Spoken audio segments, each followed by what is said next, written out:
Isa, pagbati.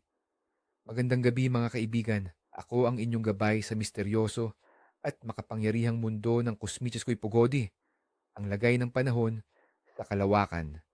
Handa na ba kayong sumama sa isa na namang paglalakbay sa mga sikreto ng ating araw at alamin kung ano ang naghihintay sa atin sa linggong ito?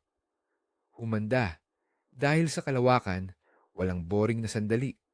Ang hindi nakikitang puwersa ay patuloy na gumagalaw at ang ating planeta ay nasa ilalim ng walang humpay na impluensya nito.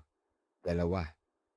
Intriguing hook, ang linggong ito ay magdadala ng mga sorpresang geomagnetic. Matapos ang ilang matinding aktibidad noong nakaraang linggo, may mga pahiwatig na ang araw ay naghahanda ng isang serye ng hindi mapakaling pagbabago na maaaring magpaantig muli sa magnetic field ng Earth.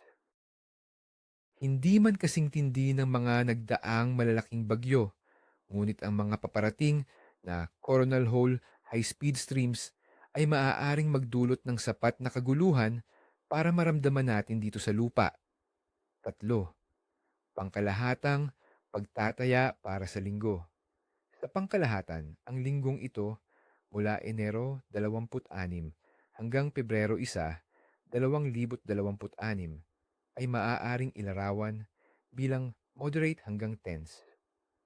Habang unti-unting humihina ang epekto ng mga nakaraang malalakas na bagyo, ang mga mabilis na daloy ng hangin mula sa mga butas sa korona ng araw ay patuloy na magdadala ng mga panahon ng hindi mapakali hanggang aktibong geomagnetic activity. May isang araw na tiyak na inaasahang magdulot ng minor geomagnetic storm, kaya't hindi ito isang linggo para maging kampante. Apat, maikling scientific primer. Ano ba talaga ang magnetic storm? Ito ay isang malawakang kaguluhan sa magnetosphere ng Earth, ang proteksyon nating kalasag, na sanhi ng mga malalakas na pagsabog mula sa araw. Ang pinagmulan ng mga ito ay karaniwang tatlo: ang solar flares o pagbugso ng araw na naglalabas ng matinding radiation, ang coronal mass ejections, CME, na mga higanting bula ng plasma na kumakalat sa kalawakan, at ang coronal holes o butas sa korona na nagpapahintulot sa mabilis na solar wind na makatakas at bumangga sa ating planeta. Upang masukat ang tindi ng isang bagyo, ginagamit natin ang KP index. Ito ay isang sukat mula 0 hanggang 9, kung saan ang mas mataas na numero ay nangangahulugang mas malakas na kaguluhan. Kapag ang KP index ay umabot sa 5 o mas mataas, itinuturing na itong isang geomagnetic storm. Ang G levels naman ay isang mas simpleng pag-uuri ng NOAA na mula G1, minor, hanggang G5, extreme, kung saan ang G1 ay katumbas ng KP5.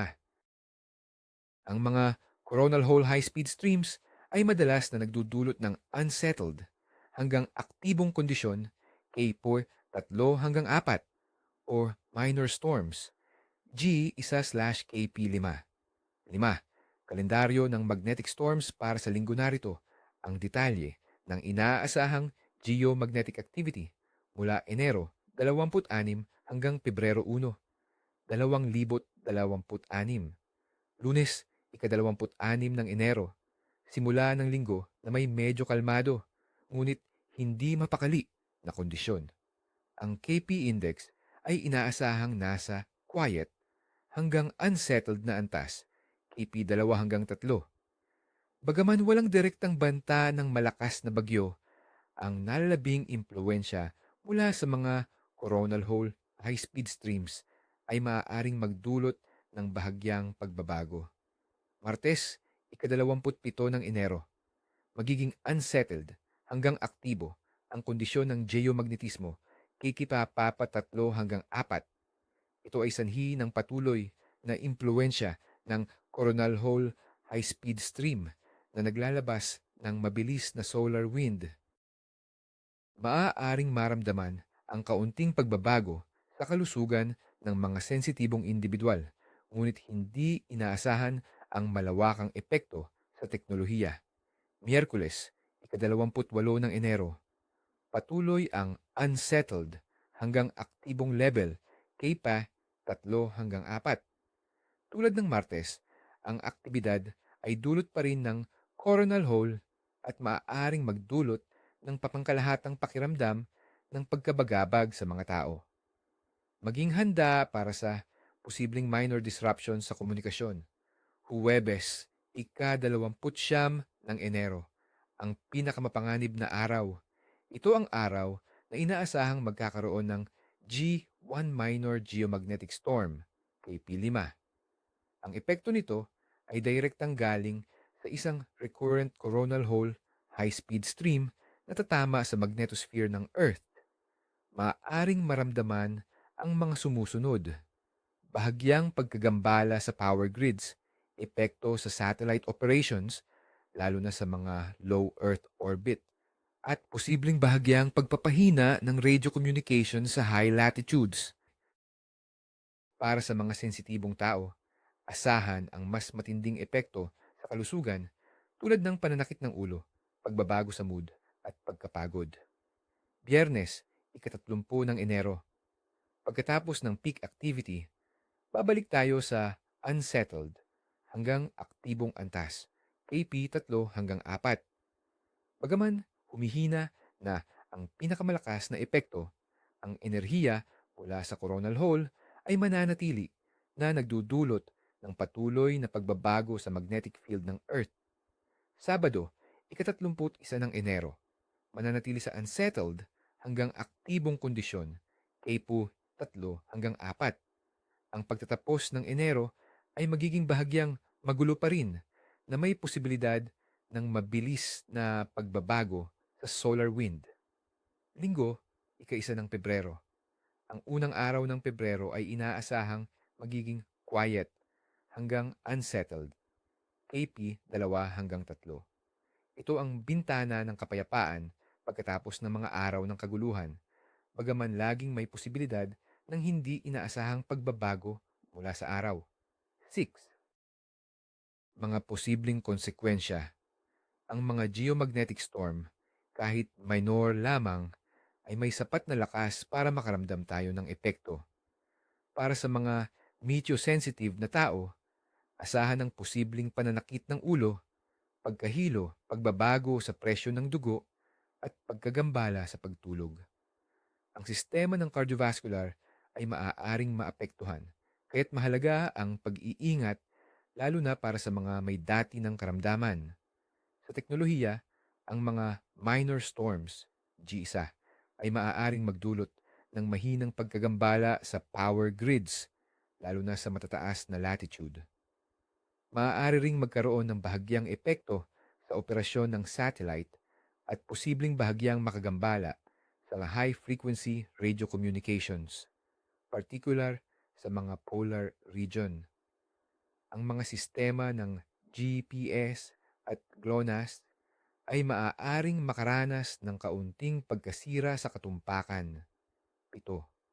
Mga praktikal na rekomendasyon. Upang mapaghandaan ang linggong ito, narito ang ilang mahahalagang payo. Para sa kalusugan, 1. Hydration. Uminom ng maraming tubig upang manatiling hydrated. Ito ay nakakatulong sa sirkulasyon ng dugo. 2. Kalidad ng tulog. Siguraduhin ang sapat at magandang kalidad ng tulog. Magkaroon ng regular na oras ng pagtulog at paggising. 3. Bawasan ang stress, iwasan ang matinding stress. Subukan ang meditation, yoga o anumang relaxing na gawain. 4. Pagkain. Iwasan ang matatamis, maaalat at matatabang pagkain. Kumain ng masustansiyang gulay at prutas. 5. Konsultasyon. Kung may dati ng karamdaman, kumonsulta sa doktor para sa personalized na payo at maghanda ng kinakailangang gamot. Para sa teknolohiya at buhay, 1. Backup power. Kung nasa lugar na prone sa power fluctuations, magkaroon ng backup power para sa mahahalagang aparato. 2. Monitor news. Manatiling updated sa mga balita at space weather forecast mula sa mga mapagkakatiwalaang pinagmulan. 3. Komunikasyon. Kung umaasa sa radio communications, lalo na sa malalayong lugar, maghanda para sa posibleng pagkagambala. 4. GPS. Kung gumagamit ng GPS para sa kritikal na nabigasyon, magkaroon ng alternatibong paraan. 8. Mahalagang babala plus pamamaalam. Tandaan, ang space weather forecasts ay provisional at maaaring magbago ng mabilis. Ang araw ay isang pabagubagong bituin at ang bawat pagsabog ay nagdadala ng sarili nitong misteryo. Maging handa, maging mapagmatsyag, at higit sa lahat, manatiling ligtas. Huwag kalimutang i-like ang video na ito, mag-subscribe sa aming channel, at pindutin ang notification bell upang hindi mahuli sa aming mga update. Hanggang sa susunod, manatiling konektado sa kalawakan.